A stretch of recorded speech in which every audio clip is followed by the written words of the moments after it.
feared to raise her bowed head to look up, lest she meet the gaze of the other.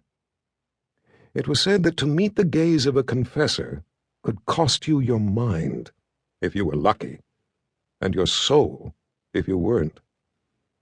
Even though Abby's mother had said it was untrue, that only the deliberate touch of such a woman could effect such a deed, Abby feared, this day of all days, to test the stories.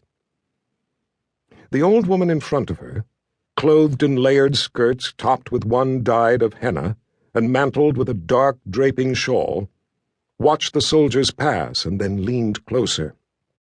"Do better to bring a bone, dearie. I hear that there be those in the city who will sell a bone such as you need for the right price. Wizards don't take no salt pork for a need. They got salt pork." She glanced past Abby to the others to see them occupied with their own interests. "Better to sell your things and hope you have enough to buy a bone. Wizards don't want what some country girl brung 'em. Favors from wizards don't come easy." She took a surreptitious glance at the backs of the soldiers as they reached the far side of the bridge. "Not even for those doing their bidding, it would seem." "I just want to talk to them, that's all." "Salt pork won't get you talk, neither, as I hear tell." She eyed Abby's hand, trying to cover the smooth, round shape beneath the burlap. "Or a jug you made. That what it is, dearie?"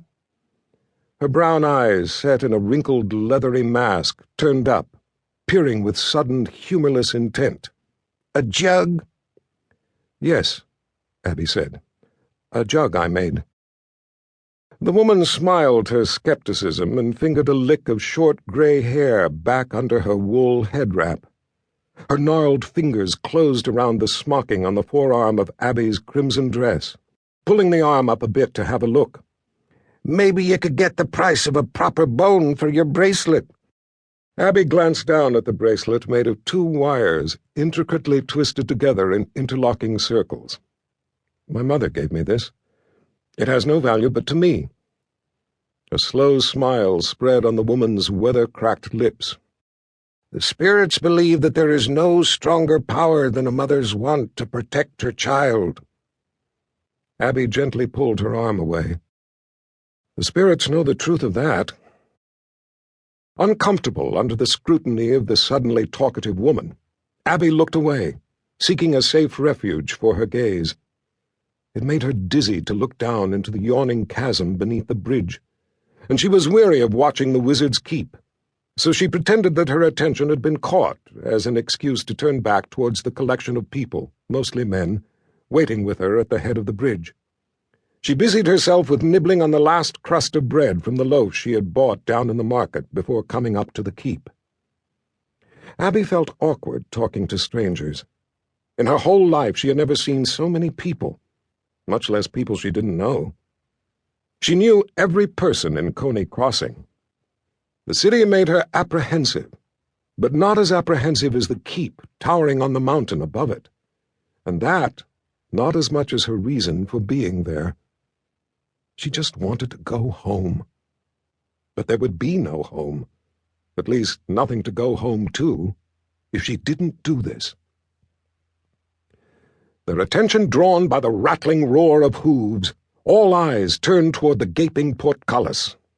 Huge horses, all dusky brown or black, and bigger than any Abby had ever seen, came thundering towards them. Men bedecked with polished breastplates, chain mail, and leather, and most carrying lances or poles topped with long flags of high office and rank, urged their mounts onward.